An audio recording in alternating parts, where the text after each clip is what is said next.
Good morning everyone. ಇವಾಗ ನಾನು ತೋರಿಸ್ತಾ ಇರೋ ರೆಸಿಪಿ ಬಂದು ವಡೆ. ಇದು ರೆಸಿಪಿ ಏನೇನು ಬೇಕು ಇದರಲ್ಲಿ ಇಂಗ್ರೀಡಿಯೆಂಟ್ಸ್ ಮತ್ಲಬ್ ಏನೇನು ಹಾಕಿ ನಾವು ಫಸ್ಟು ಇದನ್ನು ಹೇಗೆ ರೆಡಿ ಮಾಡ್ತೀವಿ ಅಂತ ಹೇಳ್ತೀನಿ. ಅಂದರೆ ಇದು ನಿಮ್ಮ ಬೆಳಗಾಂ ಸೈಡು ತುಂಬ ಚೆನ್ನಾಗಿ, ಬೆಳಗಾಂ ಈ ಸೈಡ್ ಉತ್ತರ ಕರ್ನಾಟಕ ಸೈಡೆಲ್ಲ ತುಂಬ ನೋಡೋಕ್ಕೆ ಮತ್ತು ಹಬ್ಬ ಹರಿದಿನಗಳಲ್ಲೆಲ್ಲ ತುಂಬ ಚೆನ್ನಾಗಿ ಮಾಡ್ತಾರೆ ಇದನ್ನೆಲ್ಲ. ದೀಪಾವಳಿಯಲ್ಲೂ ತುಂಬ ಚೆನ್ನಾಗಿ ಓಡುತ್ತೆ ಜಾತ್ರೆ, ಮತ್ತೇನಾದರೂ ಮನೆಯಲ್ಲಿದ್ದರೆ ಊರಲ್ಲಿದ್ದರೆ ತುಂಬ ಚೆನ್ನಾಗಿ ಈ ರೆಸಿಪಿ ತುಂಬ ಚೆನ್ನಾಗಿ ಓಡುತ್ತೆ. ಯಾರು ಇನ್ ಕರೆಕ್ಟ್ ಇನ್ನು ಬೆಳಗಾಂ ಉತ್ತರ ಕರ್ನಾಟಕದಲ್ಲಿ ಅವ್ರಿಗೆಲ್ಲ ತುಂಬ ಚೆನ್ನಾಗಿ ಕನೆಕ್ಟ್ ಗೊತ್ತಾಗುತ್ತೆ. ಅವ್ರಿಗೆ ನಾನು ಹೇಳಿದರೆ ನಾನು ಹೇಳಿದ್ದೀನಲ್ಲ ಇವಾಗ ಅವ್ರಿಗೆ ಗೊತ್ತಾಗುತ್ತೆ. ಸೊ ಇದು ಒಂದು 2 ಮಿಕ್ಸ್ಡ್ ರೆಸಿಪಿ. ಇದರಲ್ಲಿ ಬಂದುಬಿಟ್ಟು ಮೊದಲು ಫಸ್ಟು ಜೋಳ ಮತ್ತು ಗೋಧಿ. ಜೋಳ ನೀವು ಹೇಗೆ ಪ್ರಮಾಣದಲ್ಲಿ ತೊಗೋತೀರಾ ಮತ್ತು ಗೋಧಿನೂ ಅದೇ ಪ್ರಮಾಣದಲ್ಲಿ ತೊಗೋಬೇಕು. ಮತ್ತು ಇನ್ನೊಂದು ಬಂದು ಉದ್ದಿನಬೇಳೆ ಒಂದು ಬೌಲ್ ಅಷ್ಟೇ ಉದ್ದಿನಬೇಳೆ ತೊಗೋಬೇಕು. ಮತ್ತು ಬಂದು ಇದಕ್ಕೆ ಹಾಕೋಕ್ಕೆ ಅಜ್ವೈನ್ ತೊಗೋಬೇಕು. ಮತ್ತು ಕರಿಮೆಣಸು ರೌಂಡಲ್ಲಿರುತ್ತಲ್ಲ ಕರಿಮೆಣಸು, ಇವನ್ನೆಲ್ಲ ಮಸಾಲೆ ಐಟಮ್ಗಳನ್ನ ಫ್ರೈ ಮಾಡಿ ಇದಕ್ಕೆ ಹಾಕಬೇಕು. ಎಲ್ಲ ಮಿಕ್ಸ್ ಮಾಡಬೇಕು. ಎಲ್ಲ ಮಿಕ್ಸ್ ಮಾಡಿ ನೀವು ಮಿಲ್ಗೆ ಹೋಗಿ ನೀವು ಹಿಟ್ಟು ಮಾಡಿಸ್ಕೊಂಡು ಬನ್ನಿ. ಸೊ ಈ ಹಿಟ್ಟು ಕರೆಕ್ಟ್ ಇದೆ ಅಂತ ನಿಮ್ಗೆ ಯಾವಾಗ ಗೊತ್ತಾಗ್ಬಿಡ್ಬೇಕಂತ ಅಂದರೆ ನಾನು ಗೊತ್ತಾಗುತ್ತೆ, ನಿಮಗೆ ಯಾವಾಗ ಗೊತ್ತಾಗುತ್ತೆ, ಅಡುಗೆ ಮಾಡಿದ್ಮೇಲೆ ಗೊತ್ತಾಗಲ್ಲ.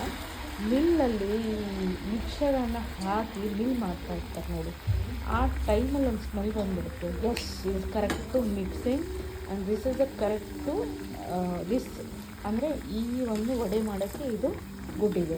ಒಂದು ಸ್ಮೆಲ್ ಬಂದುಬಿಡುತ್ತೆ ಅಲ್ಲಿ. ಅಂದರೆ ಎಲ್ಲ ಮಸಾಲೆಗಳನ್ನ ಹಾಕಿರ್ತೀವಿ, ಎಲ್ಲವನ್ನು ಹಾಕಿದ್ದಾಗ ಸೊ ಅದು ತುಂಬ ಚೆನ್ನಾಗಿ ಒಂದು ಸ್ಮೆಲ್ ಕೊಡುತ್ತೆ.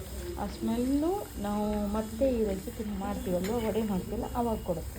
ಸೊ ಅದಕ್ಕಾಗಿ ಆ ಸ್ಮೆಲ್ ಬಂದ ತಕ್ಷಣ ಎಸ್ ರೆಡಿ, ಓಕೆ ಇದು ಕರೆಕ್ಟ್ ಇದೆ, ನಾನು ಇವತ್ತು ಮಾಡಿದ್ದೀನಿ, ಸೊ ಇದೆಲ್ಲ ಕರೆಕ್ಟ್ ಇದೆ ಅಂತ ನಾನು ತಿಳ್ಕೊಂಡಿದ್ದೆ ನಮ್ಮ ಅಮ್ಮನ ಹತ್ರ. ಸೊ ನಮ್ಮಮ್ಮ ತುಂಬ ಚೆನ್ನಾಗಿ ಅಡುಗೆ ಮಾಡ್ತಾರೆ. ಸೊ ಅವರಿಂದ ಕೇಳಿಕೊಂಡು ಮಾಡ್ತೀನಿ. ಸೊ ಕೇಳ್ಕೊಂಡು ಮಾಡ್ತೀನಿ ಅಂದರೆ ಬರೆದು ಇಟ್ಕೊಂಡ್ಬಿಡ್ತೀನಿ ನಾನು ಆ್ಯಕ್ಚುಲಿ. ಸೊ ಏನೇನು ಬೇಕು, ಏನೇನು ಬೇಡ, ಏನು ಹಾಕಬೇಕು, ಏನು ಹಾಕಬಾರ್ದು ಅಂತ ನಮ್ಮ ಅಮ್ಮನ ಹತ್ರ ಒಂದು ಲಿಸ್ಟ್ ಮಾಡ್ಕೊಂಡು ಇಟ್ಕೊಂಡ್ಬಿಡ್ತೀನಿ ನಾನು. ಯಾವಾಗ ನಾವು ಮಾಡ್ಕೊಳ್ತೀನಿ, ಏನಾದರೂ ಮರೆತನಲ್ಲ ಅಂತ ಒಂದು ಸಲ ಬುಕ್ ತೆಗೆದು ನೋಡ್ತೀನಿ. ಯಾಕಂದರೆ ಎಲ್ಲರೂ ನೋಡ್ತಾರೆ, ಎಲ್ಲರೂ ಮಾಡ್ತಾರೆ, ಅಮ್ಮಂದಿರು ಹೇಳ್ತಾರೆ. ಸೊ ಅಮ್ಮ ಮಾಡೋ ಎಲ್ಲ ರೆಸಿಪಿಗಳನ್ನು ನಾವು ಮಾಡಬೇಕು. ಯಾಕಂದರೆ ನಮಗೂ ಮಕ್ಕಳಾಗಿದ್ದಾವಲ್ವ, ಇವಾಗ ನಮಗೂ ಮಕ್ಕಳಾಗಿದ್ದಾರೆ, ಕೇಳ್ತಾರೆ. ಸೊ ಅದಕ್ಕಾಗಿ ನಾವು ಮಾಡಿಕೊಡ್ಲೇಬೇಕು. ಸೊ ನಮ್ಮ ಮನೇಲಿ ತುಂಬ ಚೆನ್ನಾಗಿ ಓಡುತ್ತಿದ್ದು ವಡೆ, ತುಂಬ ಚೆನ್ನಾಗಿ ಓಡುತ್ತೆ. ನನ್ನ ಮಗನಿಗೆ ತುಂಬ ಇಷ್ಟ ಇದು.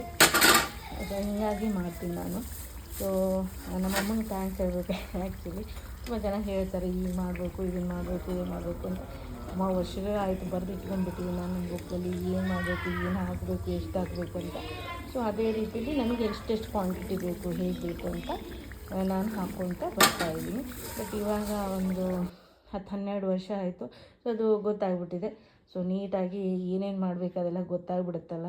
ಸೊ ನೀವು ಫಸ್ಟ್ ಟೈಮ್ ಮಾಡ್ತಾಯಿದ್ದೀರ ಅಂದರೆ ನೀಟಾಗಿ ಎಲ್ಲ ಯೋಚನೆ ಮಾಡಿಕೊಂಡು ಮಾಡಬೇಕು. ನಾನು ಏನು ಹೇಳಿದೆ ಆ ರೀತಿಯಲ್ಲಿ ನೋಡಿಕೊಂಡು ಫಸ್ಟ್ ಅದನ್ನು ಹಿಟ್ಟನ್ನು ಮಿಲ್ಕ್ ಮಾಡಿಸ್ಕೊಂಬರ್ಬೇಕು. ಸೊ ಆಮೇಲೆ ಓಕೆ, ಅಂದರೆ ನಿಮಗೆ ಇದೇ ಥರ ಬೇಕಾದರೆ ಸೊ ಈ ಥರ ಮಾಡಬಹುದು. ಸೊ ಇನ್ನು ಮುಂದೆ ನಾನು ವಿಡಿಯೋದಲ್ಲಿ ತೋರಿಸ್ಕೋತಾ ಹೋಗ್ತೀನಿ ನಿಮಗೆ ಹೆಂಗೆ ವಡಿಗಳಾಗ್ತವೆ, ಹೆಂಗೆ ಮಾಡಬೇಕು.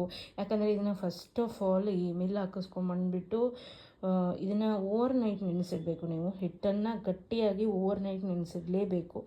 ಸೊ ಓವರ್ ನೈಟ್ ನೆನೆಸಿಟ್ಬಿಟ್ಟು ಒಂದು 7-8 ಗಂಟೆ ಅದು ನೆಂದುಬಿಟ್ಟು ಮಾರ್ನಿಂಗ್ ನೀವು ಬ್ರೇಕ್ಫಾಸ್ಟ್ ಅದು ತೊಗೊಳ್ಳಿ ಇದನ್ನು. ಸೊ ಓಕೆ, ಸೊ ಬ್ರೇಕ್ಫಾಸ್ಟ್ ನೀವು ತೊಗೋತೀನಿ. ಮತ್ತು ಇದು ಹಸಿ ಖಾರನೇ ಹಾಕಿರಬೇಕು. ರೆಡ್ ಚಿಲ್ಲಿನೂ ಹಾಕ್ತಾರೆ, ಬಟ್ ಈಸ್ ರೆಸಿಪಿ ಗುಡ್. ಅದು ಏನು ಹೇಳ್ತೀವಿ, ಸೊ ಇಡ್ಲಿಗೆ ಚಟ್ನಿ ಸಾಂಬಾರು ಹೇಗೆ, ಸೊ ಇದಕ್ಕೆ ವಡೆಗೆ ಹಸಿ ಖಾರನೇ ಹಾಕಬೇಕು. ಅಂದರೆ ಈಸ್ ಗ್ರೀನ್ ಚಟ್ನಿ ಇನ್ನು ಬೇಸಿಕಲಿ ಗ್ರೀನ್ ಚಟ್ನಿನೇ ಇದಕ್ಕೆ ನೀಟಾಗಿ ಮಿಕ್ಸರ್ ಮಾಡಬೇಕು. ಗ್ರೀನ್ ಚಟ್ನಿ ಎಲ್ಲರಿಗೂ ಆಲ್ಮೋಸ್ಟ್ ಎಲ್ಲರಿಗೂ ಗೊತ್ತಿರುತ್ತೆ ಏನೇನು ಹಾಕಬೇಕು, ಏನು ಹಾಕಬಾರ್ದು ಅಂತ. ಸೊ ಗ್ರೀನ್ ಚಟ್ನಿ ಸ್ವಲ್ಪ ಪ್ರಿಪೇರ್ ಮಾಡ್ಕೊಂಡು ಇಟ್ಕೊಳ್ಳೇಬೇಕು. ನಿಮ್ಮ ತಪ್ಪಕ್ಕನುಸಾರ, ಅಂದರೆ ನಿಮ್ಮ ಮನೇಲಿ ಹೇಗೆ ಮಿರ್ಚಿ ತಿಂತಾರೆ, ಹೇಗೆ ಮಕ್ಕಳು ಹೇಗೆ ಮಿರ್ಚಿ ಅವೈಲಬಿಲಿಟಿ ಇದೆ ಎಲ್ಲ ನೋಡಿಕೊಂಡು ಹಾಕ್ಕೊಂಡು ಮಾಡಿಕೊಂಡು ಮಾಡ್ಬೋದು. ನಾನು ಪ್ರತಿಯೊಂದು ಇದರಲ್ಲಿ ಹೇಗೆ ಮಾಡಬೇಕು, ಹೇಗೆ ಸ್ಟೆಪ್ ಬೈ ಸ್ಟೆಪ್ ಇದನ್ನು ನೋಡ್ಕೊತ ಹೋಗಿ ಗೊತ್ತಾಗುತ್ತೆ ನಿಮಗೆ. So thank you so much. Thanks a lot.